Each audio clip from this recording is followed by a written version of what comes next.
Salut, c'est Maude avec un E, pour Céramique avec un K, le podcast qui dresse le portrait de la création céramique actuelle. Non, la céramique ne se résume pas à la poterie. Elle ne se résume pas non plus à Demi Moore et Patrick Swayze, batifolant sur un tour de potier. Non, la céramique ce n'est pas ringard. Au contraire, c'est une discipline vaste et éclectique, regroupant des créatrices et créateurs, des artistes aux horizons et pratiques variées. Ici, vous pourrez écouter ces artistes nous raconter leur parcours, leur démarche et leur place dans le monde de la création actuelle. C'est l'heure du podcast Céramique. Allez, c'est parti, enfourchant le tigre.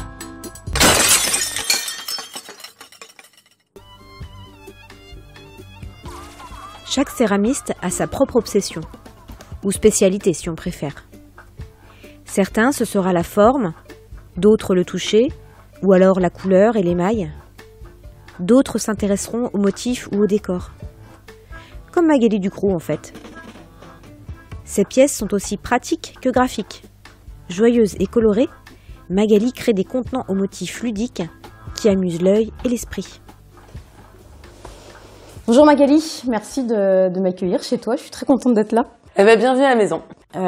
C'est chouette de pouvoir participer au podcast en tout cas. Ouais, moi aussi ça me fait plaisir. J'espère que ça va permettre de faire connaître un peu mieux ton travail et puis surtout le monde de la céramique et de la création actuelle, quoi. Ouais. Bon, bah écoute, on va commencer tout de suite. Première question que je pose à tous les céramistes que je reçois. Je voulais connaître, savoir quelle a été ta première expérience avec la terre, ton premier souvenir avec l'argile. Je pense que mon premier souvenir, c'est pas forcément de la terre que j'avais dans les mains, mais c'est plutôt la céramique, de l'art de la table, du fait d'avoir vécu au Japon. Mes parents étaient des grands chineurs et chinaient au marché aux puces à Tokyo, et du coup ils chinaient beaucoup de vaisselle japonaise sur les marchés aux puces autour des temples, et du coup c'est mon premier souvenir et rapport avec la céramique. D'accord. Et c'est quand la première fois que tu as touché de la terre? Et après, mon premier souvenir, j'en ai touché avant, c'est sûr, en étant jeune à l'école, mais mon premier souvenir, c'est aux Beaux-Arts, où j'ai fait 1 an de céramique aux Beaux-Arts de Cherbourg. Ouais, entre 10 et 12 ans, quoi. Ouais, ok. Et alors, ça a été quoi ton parcours? Ton parcours scolaire pour arriver là aujourd'hui? Et du coup, j'ai pas continué dans la céramique, puisque c'était plus du loisir à l'époque. C'est vrai que je modelais beaucoup avec ma mère en pâte à sel ou ce genre de choses à la maison. Mais mon parcours, assez classique. J'ai fait un bac littéraire, option maths. Enfin non, c'est pas très classique. Bac littéraire, option maths, mais option art appliqué, enfin art plastique aussi. Et puis j'ai après fait une MANA, donc mise à niveau d'art appliqué, pour faire après un BTS graphisme, communication visuelle. Et après ce BTS, j'ai fait 1 an plus ou moins d'autodidacte, de travail de recherche d'illustration sur des techniques différentes. Après, j'ai fait les Beaux-Arts de Rennes, où j'ai beaucoup développé. Je me suis pas forcément retrouvée en venant des arts appliqués dans les Beaux-Arts sur le fonctionnement, on va dire. Donc du coup, j'ai plus développé des choses moi dans ce qui m'intéressait, on va dire, sur place. Donc j'ai pas mal développé la photographie, la gravure, tout ce qui est estampe. Et j'ai moins travaillé, peut-être un peu plus, peinture, gravure. Plutôt ces médiums-là. Et j'ai un peu laissé tomber le graphisme à l'époque, puisque c'était pas trop ce qu'on pouvait y trouver aux Beaux-Arts. Voilà. Et puis finalement, une copine me dit, viens faire un atelier céramique à la briqueterie. C'est Aude. Voilà, c'est Aude. Qu'on salue, hein. Voilà, exactement, Aude Duroux, qui habitait à Saint-Brieuc à l'époque, et qui me dit, voilà, viens faire un atelier avec moi, c'est sympa. On papotera et on modélera. Et finalement, en fait, j'ai repris goût à modeler de la terre là-bas. Et je suis venue, je sais plus combien d'années, en cours du soir, pas que, le samedi, voilà. Un atelier de loisirs. En atelier de loisirs, voilà. Ouais. En atelier de loisirs, modelage. Bon, après, j'avais un peu mes idées je faisais un peu mes pièces et finalement, je retombais souvent à faire des choses un peu de vaisselle, d'art de la table, plus que de modeler des sculptures, quoi. Oui, tu as eu un parcours plus autodidacte dans la céramique. Ah, complètement, ouais. Ouais. Mais tu as continué à te former quand même, tu as suivi des formations Alors après, pratiques. finalement, il n'y a pas très longtemps, pas très longtemps. Je me suis formée avec le temps en ayant, voilà, au bout de 5 ans, je me suis dit que finalement, j'avais envie d'en faire peut-être plus professionnellement, en continuant évidemment ce que je faisais à côté, puisque j'avais une marque pour enfants et un peu de graphisme. Ouais, tu fais du textile aussi. Voilà, je fais du textile. J'ai monté une marque qui s'appelle Pchit, où du coup je fais du textile en coton bio, puriculture, bébé enfant. Et du coup en parallèle, voilà, les gens qui m'entouraient m'ont proposé, m'ont engagé là-dedans en me disant que ça pouvait être vraiment bien de vendre ma céramique. Du coup, je me suis professionnalisée en faisant une formation avec Ulrich Weiss à Paris sur du coulage de porcelaine. Je me suis formée ensuite avec Mathieu Liévois sur du tournage et une formation en émail que je n'ai pas encore vraiment exploitée puisque c'est un travail de longue haleine, l'émail.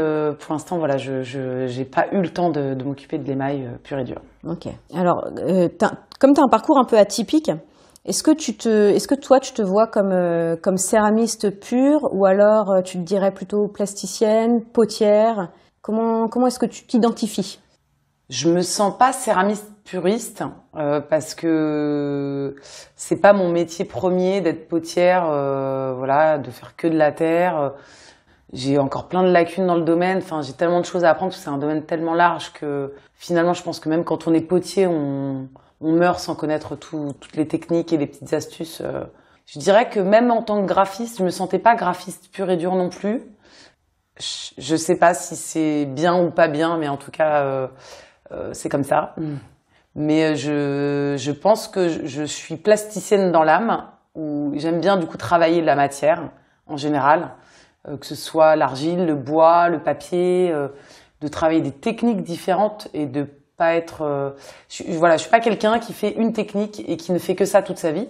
Je ne serai jamais que céramiste ou je ne serai jamais que graveuse. Je ne ferai pas que de l'eau forte toute ma vie, je ne ferai pas que du graphisme toute ma vie.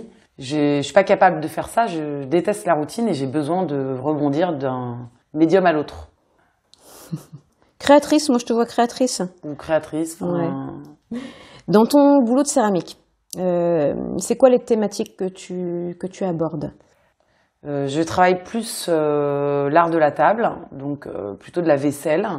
Donc j'ai fait un petit peu de sculpture et j'aimerais bien d'ailleurs développer un petit peu ça, mais pour l'instant c'est pas le cas. Je travaille essentiellement de l'argile blanche et j'aime beaucoup. Je travaille plus de la faïence que du grès. J'ai un peu fait de grès, un peu de porcelaine, mais j'y suis pas encore venue totalement. C'est ma prochaine étape. Mais du coup, je travaille plus la faïence et je travaille donc l'engobe, le dessin à l'engobe. Et ça, c'est mon parcours le fil conducteur, je pense, de ma vie, c'est l'illustration. Et du coup, l'illustration passe d'un médium à l'autre. Donc effectivement, de la terre, du papier, du textile. L'illustration est toujours au cœur de mon travail, en fait. Du coup, en céramique, je travaille la faïence et le décor à l'engobe, que je viens protéger avec une couverte. Et du coup, c'est vrai que j'adore, venant du graphisme, j'adore le motif, j'aime l'illustration, le motif, donc noir et blanc, couleur, mais recherche de forme, de couleur, de matière, je suis plus là-dedans, ouais. Tes dernières collections, il n'y avait pas une thématique autour de la mer Alors, selon les saisons, un peu, je m'amuse à faire des trucs, effectivement, mer, montagne. Bon, après, j'ai des petits accessoires ou petits éléments, genre des petits aimants, mais je peux travailler le motif pur et dur. C'est vrai que j'ai un trait un peu naïf, plutôt enfantin, donc j'adore l'illustration jeunesse depuis toujours, et du coup, ça se ressent dans mon travail textile et dans mon travail en argile aussi, je pense. Donc... Tout ton travail de motif, là, il trouve son inspiration où? Tes influences, elles sont où? Eh ben, je pense que ça remonte de mes études artistiques, après de mon parcours, de ce qu'on m'a. De toute façon, je pense nos influences viennent depuis qu'on est petit. Sont ancrées en nous. Du coup, je dirais qu'il y a autant l'art, même si c'est pas vraiment développé tel quel sur mon travail. Je pense que le Japon est là parce que j'ai grandi là-bas et que le motif japonais, j'ai grandi avec de mes 4 à mes 9 ans à Tokyo, donc ça fait partie de ma vie. Donc ça, je pense que c'est déjà une influence importante, le Japon. Et après, je pense que j'ai différentes influences en art. Alors des gens comme Buren pour les lignes, comme Pollock pour les mouchetés, comme des artistes. Et puis après, bon, il y a plein d'artistes différents, mais après j'ai les illustrateurs tels quels, les architectes. Ouais, parce que c'est très graphique. T'as une production très graphique parfois, donc l'architecture pourrait rentrer dedans. Oui, en fait, je pense autant mes influences sont autant artistiques pures, enfin d'artistes modernes du XXe siècle, que d'architectes comme Gaudi, comme Tadao Endo, enfin voilà, qui vont être, voilà, ou même d'illustrateurs jeunesse, de poètes, de musique. Voilà, je fais de la fanfare et du coup ça rentre dedans aussi un peu parce que du coup il y a des influences musicales qui amènent ailleurs aussi. Je dirais que les influences sont assez larges en fait en fonction de... Comment est-ce que tu travailles pour créer tes collections? À partir de quel support? Comment est-ce que tu réfléchis tout ça? Alors je pars depuis toujours, ça je crois que c'est mon BTS qui m'a appris ça, je pars d'un carnet où je vais inscrire des thématiques et sur lesquelles je vais essayer de partir déjà sur des mots. Donc j'écris plutôt avec des mots en fait, je décris ma thématique et après en fait je vais à partir de ces mots, je vais dessiner des formes ou dessiner des univers et voilà, et après je vais faire des choix de motifs ou des choix d'illustrations en fonction de thématiques. Après, je suis très frustrée parce que j'ai plein d'idées et que je peux pas les faire. J'ai pas le temps de les faire, donc j'ai des carnets remplis de milliards de pages d'idées. Ces carnets, ils sont en couleur ou noir et blanc? Alors, je travaille toujours en noir et blanc au départ. Et après, je travaille avec de la couleur. Je trouve que la couleur, c'est pas mon premier jet, en fait. C'est une deuxième étape. Parce que je trouve que la couleur, c'est dur, en fait, de travailler la couleur. Mais j'ai des outils que j'aime bien et c'est vrai que du coup je travaille la couleur après et maintenant après l'engobe, voilà, ça me permet, c'est vraiment le noir et blanc. Noir et blanc, première étape en noir et blanc et deuxième étape en couleur, ouais. Où je passe jamais à la deuxième étape et je reste qu'en noir et blanc. Ça dépend des collections. Est-ce que ce que tu peux voir, visiter, ce que tu découvres lors de tes voyages aussi peut avoir une influence sur ton travail?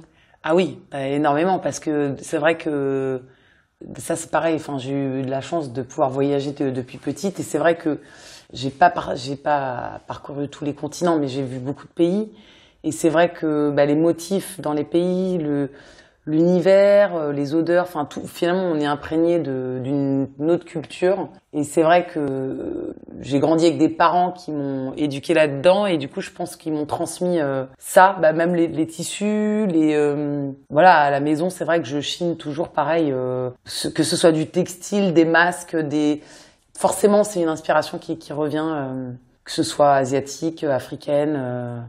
Voilà, tout ce qui est, moi j'adore l'art brut, donc pareil, ça rentre en ligne de compte. Enfin voilà, il y a tellement d'influences que finalement tout est lié, mais oui, je pense que je puise des choses un peu partout, même dans les voyages, ouais. Ouais, mais c'est vrai que ça se ressent, moi je trouve dans ta production, hein, cette influence multiculturelle dans tes décors, dans tes motifs, ouais.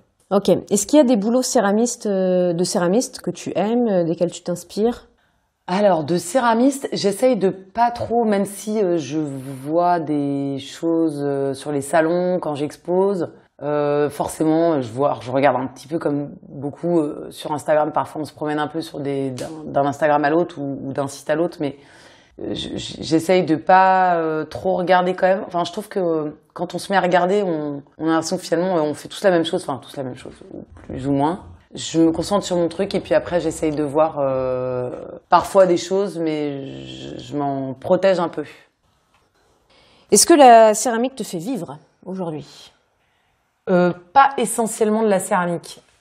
Je ne sais pas si elle me ferait vivre. Je pense que oui, si je ne faisais que ça, peut-être. Parce qu'aujourd'hui, la céramique, effectivement, est bien développée. Je dirais que ça fait 10 ans qu'on sent une espèce de tendance où tout le monde veut faire de la céramique amateur, sur une pratique amateur. Donc voilà, il y a pas mal de demandes de stages ou de cours que je ne donne pas encore, mais que j'aimerais donner enfants adultes. Et je pense que c'est ça qui m'aiderait à vivre de la céramique. Aujourd'hui, je vis grâce à mes multiples activités qui me permettent moi de m'y retrouver. Et voilà, mais c'est vrai qu'aujourd'hui, si je sors que la céramique de tout mon travail, je n'y consacre pas assez de temps, et puis je pense que quand on est céramiste, enfin à part quand on est très connu et qu'on vend des pièces chères, si on fait pas du tout de cours, d'ateliers, c'est pas forcément évident quand même de vivre que de ça en vente de pièces. Donc je pense que même si je développerai un peu plus ça avec les années, il faut quand même faire un peu des cours, des stages, des... Concrètement, comment ça se traduit la vente de tes pièces? Où est-ce que tu vends? Sur le net, en boutique, en salon? Alors non, moi oui, je vends avant évidemment le coronavirus. Je vendais pas mal en salon sur des périodes vraiment propices comme Noël, parfois le printemps aussi, voilà en salon, donc un peu partout en France, à l'étranger, sur des salons d'artisans d'art ou de créateurs un peu haut de gamme, dans des musée d'art moderne. Après, j'ai vendu, donc pas la céramique, mais là, je commence à avoir des boutiques qui s'intéressent à mon travail, qui veulent me vendre à différents endroits. Donc là, je voudrais développer ça plutôt, parce que moi, j'ai lancé de la vente directe sur des boutiques d'artisans d'art, artistes, créateurs. Donc une à Dinard et une que je n'ai pas lancée, mais que j'ai suivie à Pléneuf-Valandré. Et du coup, c'est vrai que la vente directe permet pas d'intermédiaire, donc que ce soit plus intéressant pour nous, les artisans. Et du coup, c'est vrai que voilà, j'ai des boutiques intéressées et j'aimerais développer un peu ça, le dépôt-vente en boutique un peu plus sur la céramique, puisque pour l'instant, on est bloqué sur les salons. Tu as parlé tout à l'heure de ton engagement éthique. Comment est-ce que ça se traduit, ça, dans la terre? Alors, mon engagement éthique dans la terre. Alors, c'est vrai que dans le textile, j'ai vraiment la partie matière première propre que je retrouve aussi peut-être même plus dans l'argile que dans le textile, parce que je travaille en bio dans le textile, mais dans la terre, l'argile c'est de la terre. Enfin, je veux dire, c'est la matière première, c'est quand même essentiellement des minéraux et puis de l'argile. Donc, ça reste de la matière brute qui est locale, enfin qui vient pas de très loin. Je travaille surtout avec des argiles qui viennent pas de l'autre bout du monde. Après, tu fais beaucoup de choses toi-même aussi. Est-ce que les engobes, par exemple, tu les fais toi-même? Alors certains oui, après pas tout. C'est vrai que je m'amuse à faire des engobes. J'essaye aussi, pareil. Donc comme je disais tout à l'heure, c'est vrai que l'émail, j'ai un peu travaillé avec Matelier Voix l'émail, mais c'est très très compliqué parce que c'est de la chimie. Enfin c'est tout un autre domaine, mais j'ai commencé à me plonger un peu dedans et donc à essayer pareil de fabriquer des émaux. J'en ai acheté des tout faits pour certaines collections et puis j'ai essayé d'en fabriquer. Bon, il y a des réussis et des ratés. L'émail, je pense qu'il faut rater plein de choses avant de réussir. Donc j'ai un peu de travail de raté à faire. Mais non, c'est vrai que après, comme tous les céramistes, je recycle la terre. C'est le travail de chaque céramiste. Donc, t'as investi dans un bac de décantation aussi? J'ai investi dans un bac de décantation. Oui, effectivement, je fais attention vu que j'habite à la campagne, je ne rejette pas dans la terre n'importe quoi. Donc, je fais vraiment attention aux matières utilisées et ce qui repart après dans la nature. Ça, oui, c'est important pour moi, puisque vu que je travaille en bio à côté dans le textile et je fais attention à toute ma production, évidemment, c'est pareil pour la terre, quoi. Il est hors de question que je travaille avec de la chimie, des produits chimiques sales. Okay. Non, après, en éco-responsabilité, c'est vrai on a plutôt sur la vente, je dirais qu'on a une mutualisation des frais, une solidarité entre artisans où on travaille ensemble main dans la main pour pouvoir vendre sur nos permanences, tout ça, donc qui nous permet d'être dans nos ateliers et dans nos ateliers de production, enfin nos ateliers et n'importe quoi que se raconte, et la boutique pour pouvoir vendre, parce que produire c'est bien mais il faut vendre. Ton atelier, il se situe où? Alors, mon atelier, il est dans un bout de longère chez moi. Enfin, pas dans ma maison, mais collé à ma maison, puisque j'habite dans un ancien corps de ferme rénové. Et donc, c'est la jonction des deux longères qui forment le corps de ferme. Voilà. Et donc, c'est un atelier que j'ai fait de mes propres mains. Ouais, j'en ai beaucoup entendu parler.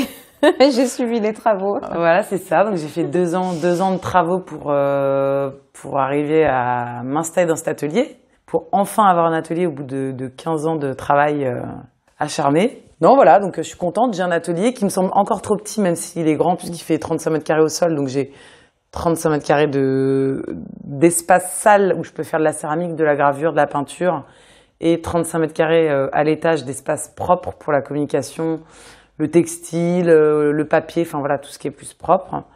Mais c'est vrai que finalement, même avec les mobiliers de stand, de salon, tout ça, l'emballage, on se retrouve toujours vite coincé dans...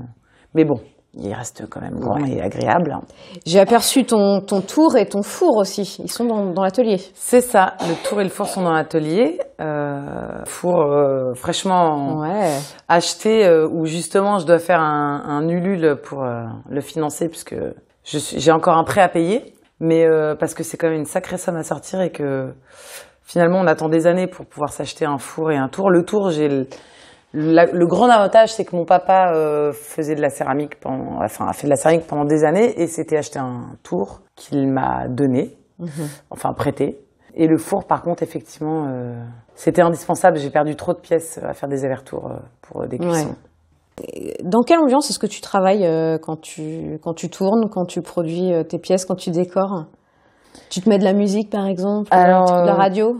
Ça dépend. J'ai 2 ambiances. Soit j'ai besoin de beaucoup de silence parce que j'adore le silence, le fait d'habiter dans la nature. J'aime bien juste écouter les bruits de la nature environnant ou juste être dans mes pensées, dans le silence. Ça me nourrit. Je crois que le silence me nourrit finalement parce que ça me permet de réfléchir à plein de choses. Autant à des choses que j'ai envie de créer que d'autres choses. Ou de me concentrer plus que tout finalement sur des pièces. Et sinon en musique, c'est vrai que j'adore la musique. Et du coup, pour des décors, je vais alterner, je dirais, entre la musique et le silence. Est-ce qu'il y a des moments dans l'année durant lesquels tu préfères travailler la céramique? Est-ce qu'il y a une saisonnalité de l'organisation de ton travail? Est-ce qu'il y a une saisonnalité de mon organisation ou du façonnage, de fabriquer, Ouais, c'est ça. Est-ce qu'il y a des moments de l'année qui sont plutôt dédiés au salon? Tu disais que tu travaillais alors après, j'ai pas de moment attitré. Alors oui, si, j'ai forcément une organisation dans le sens, effectivement, j'ai des salons à certaines périodes de l'année, quand l'année est normale, on va dire, qu'il n'y a pas de virus, tout ça, voilà. C'est vrai qu'effectivement, il y a l'été, c'est très chargé ici parce que je suis sur une côte touristique où du coup effectivement j'ai une galerie partagée qu'on partage où donc là je dois faire des permanences et où on a vraiment beaucoup de touristes. Donc c'est vrai qu'ici souvent l'été soit je suis en congé, soit effectivement je suis ici. À Noël c'est plutôt les salons. Donc là c'est vraiment de la vente. Certains moments dans l'année il y a encore des moments de vente et puis après je me partage autant entre le design et le choix des matériaux pour le textile, pour ma partie textile, où j'envoie après, parce que je travaille avec des chantiers d'insertion sur la confection. Et après, la céramique, j'ai des moments dédiés. C'est vrai que j'essaye, quand je peux, étaler ma production sur l'année. Donc, à différents moments de l'année, je produis. Donc, je façonne, je décore, j'émaille, je cuis, tout ça. Mais c'est vrai que j'aimerais étaler encore plus et en faire encore plus. Mais voilà, ma vie fait que j'ai eu des petites jumelles il y a 7 mois et que du coup j'avais déjà une grande fille de 5 ans, 5 ans et demi. Ouais. Donc du coup voilà, c'est vrai que je suis un peu débordée par les événements d'avoir 3 enfants dont des jumelles qui ont 7 mois. Donc on dira que ma vie est entre parenthèses depuis quelques temps, mais c'est vrai que sinon avec le temps, l'idée c'est vraiment d'étaler la production sur l'année puisque la céramique c'est long, ça prend du temps, il faut que ça sèche, il faut être patient parce que si on va trop vite, ça fonctionne pas. Donc du coup, j'aimerais produire plus. Et puis voilà, j'ai des projets dans mes fameux carnets. J'ai plein de projets. Donc du coup, du coup, c'est vrai que... Et puis j'aimerais développer les ateliers, tout ça. Mais c'est vrai que voilà, du coup, il y aura... si j'arrive à monter des ateliers et des stages, il y aura des ateliers peut-être à l'année, des stages peut-être ponctuels. Et en céramique, en production, oui, l'idée, c'est de toute façon, c'est de produire à l'année parce que Oui. quand il faut produire un minimum de production, il faut quand même un minimum de production pour vendre, parce qu'on peut pas vendre, mettre 3 pièces en vente, ça fonctionne pas. Puis bon, pour gagner de l'argent, il faut quand même faire un minimum de production. Donc c'est vrai qu'il faut quand même produire régulièrement, sinon ça fonctionne pas non plus. Pareil, après, il y a une histoire de collection, c'est-à-dire que j'essaye de faire des collections. Donc j'ai plusieurs collections. Là, je suis censée me faire un site internet depuis 2 ans. Je suis censée me lancer un Ulule depuis 2 ans pour payer mon fameux prêt. Bref, je nage un peu dans le travail. Mais je vais réussir à m'en sortir en 2021. Absolument. C'est quoi tes techniques de travail? Tu disais que tu tournais, mais moi j'ai le souvenir aussi de te voir estamper beaucoup, travailler à la plaque. Oui. Tu fais toujours ça? Alors, j'ai démarré en estampage à la plaque, beaucoup. Je fais moins d'estampage. J'en fais toujours un peu. Je fais toujours de la plaque pour certains produits. J'ai divisé mes catégories de produits. Enfin, j'ai des produits réalisés à la plaque. À l'estampage, un peu moins parce que je gagne du temps en tournage. Puisque donc voilà, je me suis formée en tour. Donc, en tournage, je suis pas la meilleure du monde, mais je m'améliore d'année en année. Mais c'est vrai que du coup, j'ai une partie tournage, une partie estampage à la plaque tout court sans estampage aussi. Et j'aimerais développer là le coulage parce que je me suis formée un peu au coulage. Je pense que je vais me reformer parce que les années ont coulé, sont passées et puis que du coup j'ai pas eu le temps de vraiment produire parce que j'avais pas d'atelier et qu'il faut quand même un peu d'espace pour couler. Couler dans sa cuisine, c'est sympa mais ça en met un peu partout, surtout quand on a des enfants à la maison. Et pareil, l'idée c'est que je travaille en engobe et en couverte et j'aimerais développer donc le coulage et l'émaillage. Tu disais que tu travaillais la faïence et le grès. Quid de la porcelaine? Voilà, justement, j'aimerais bien. Après, c'est plus on travaille de terre, plus c'est compliqué de gérer dans son atelier les terres pour pas les mélanger en termes de cuisson, de savoir quelle terre on cuit, et puis même pour les déchets, quels déchets on recycle. Donc, ça veut dire avoir de la place, parce que ça veut dire une poubelle dès qu'on a du déchet, une poubelle par terre pour pouvoir pas faire de bêtises en recyclage et en cuisson. Aujourd'hui, voilà, je suis revenue là ces derniers temps à la faïence, mais j'ai toujours du grès en cours, donc j'ai plusieurs poubelles mais c'est moins évident à gérer en termes de recyclage, de cuisson. Mais c'est vrai que voilà. Après bon, ne se coule pas que la porcelaine. Après c'est vrai que c'est intéressant de couler de la porcelaine parce que c'est une autre matière, d'autres effets, un autre travail. Donc on verra. Je sais pas si je coulerai de la porcelaine ou pas, mais c'est comme ça que j'ai appris à couler. Ouais. Je verrai, je sais pas trop. D'accord. C'est pas une terre qui t'effraie, qui te fait peur? Alors le tournage de porcelaine m'effraie un peu plus parce que je suis pas une pro du tournage, donc c'est vrai que c'est plus difficile à tourner. C'est une terre qui marque quand même énormément, donc le défaut, si on n'est pas un super pro, on va dire que la marque reste, le défaut reste. Soit on joue avec ou pas, mais bon, c'est quand même plus difficile. Ça m'effraie pas, mais pour l'instant, j'ai pas ce besoin. Pareil, peut-être à utiliser plus en petites broches ou pour des petits éléments. Donc je fais pas de bijoux pour l'instant, mais j'ai pas l'intention d'en faire tout de suite et peut-être jamais, je sais pas, on verra. Mais j'ai des petits accessoires où ça pourrait être en porcelaine évidemment, mais on verra. Je me ferme pas de porte. On verra ce qu'il en est. C'est le moment des tu préfères. Je t'ai concocté un tu préfères sur mesure, vraiment pour toi. D'accord. Donc tu réponds, tu choisis en fait. Ouais. Hein? Alors toi, tu préfères enchaîner une série de décors et travailler jusqu'à 5h du mat, sachant que tu dois te lever à 7h? Ou alors tu préfères faire 1000 bornes en 48 heures pour te rendre à un salon à l'autre bout de la France? J'ai déjà fait les deux. Évidemment. J'ai déjà fait les deux. Donc, Et tu préfères lequel? Peut-être finalement décorer jusqu'à 5h du mat. Mais bon, les deux ont été déjà faits. Ouais, et ça va, Ça va, les 1000 bornes en 48 heures. Même 1700 finalement, je crois. Ah ouais. Ouais. Oui, je me souviens, il y avait eu des salons au Luxembourg. Ouais, c'est ça. Je me fais des Bretagne-Luxembourg dans le week-end. Génial.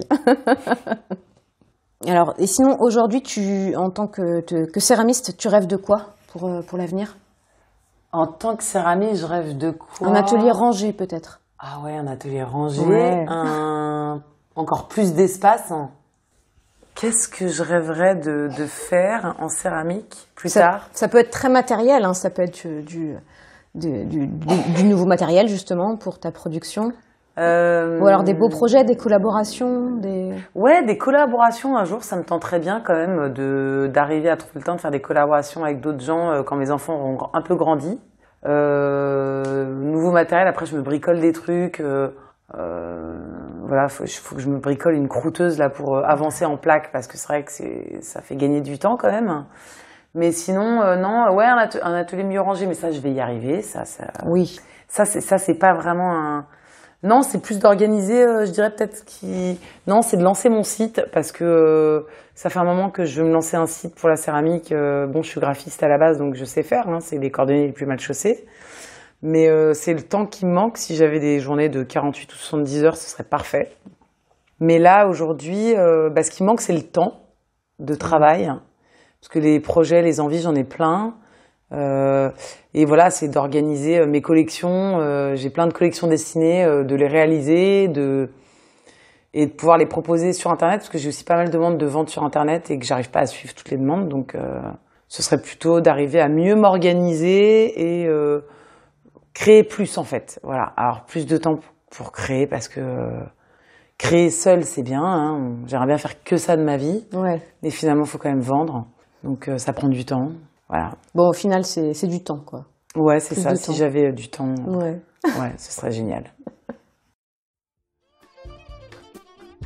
Merci d'avoir écouté Céramique, le podcast. N'hésitez pas à vous abonner ou à nous laisser 5 étoiles. À bientôt pour une nouvelle rencontre autour de la Terre.